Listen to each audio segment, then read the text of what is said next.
बिहार चुनाव 2025 बड़ा संदेश देने जा रहा है। 2 चरणों के विधानसभा चुनाव के पहले फेज में बम्पर मतदान हुआ। पहले चरण में करीब 65% रिकॉर्ड मतदान हुआ है, जिसमें कि महिला वोटरों की बड़ी भागीदारी देखने को मिली। सवाल यह भी है कि बम्पर वोटिंग से किसका फायदा और किसका नुकसान होने जा रहा है।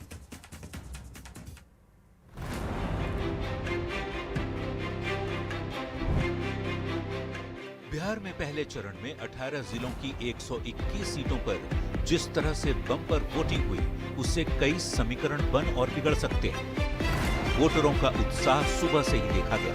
वोटिंग ज्यादा होने पर पिछले 2 दशक से यही दिख रहा है कि सरकार को ज्यादा फायदा हुआ है।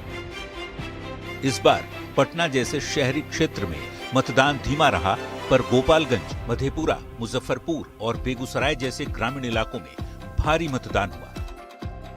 इस बम्पर वोटिंग की वजह क्या है और इससे किसे फायदा होगा और नुकसान, यही सभी के दिमाग में दौड़ रहा है।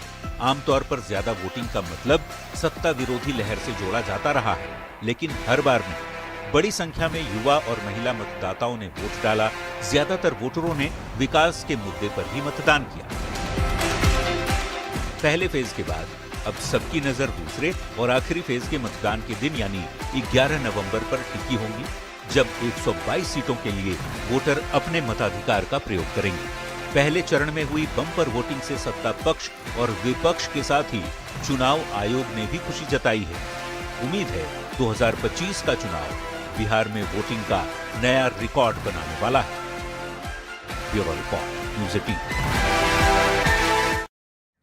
बिहार विधानसभा चुनाव के पहले चरण की वोटिंग के बाद जेडीयू नेता और केंद्रीय मंत्री राजीव रंजन सिंह उर्फ ललन सिंह ने महागठबंधन पर निशाना साधा। उन्होंने दावा किया कि महागठबंधन जितना चुनाव में प्रचार कर रहा था, उसकी हवा अब निकल चुकी है। खत्म हो गया है।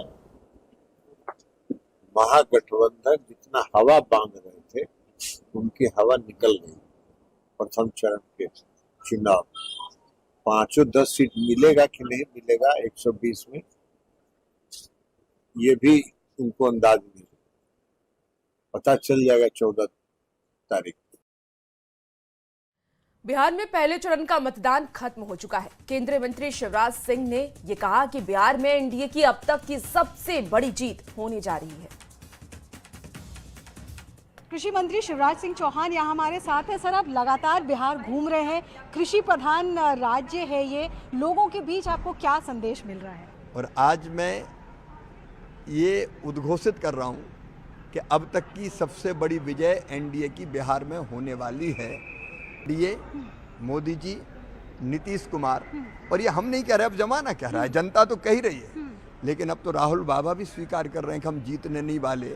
जनता रिजेक्ट कर रही है, इसलिए वो रिएक्ट कर रहे हैं, वोट चोरी, वोट चोरी, वोट चोरी। ये वोट के एक दिन पहले वोट चोरी कहाँ से आ गई? ये हार की पूर्व भूमिका तैयार कर रहे हैं।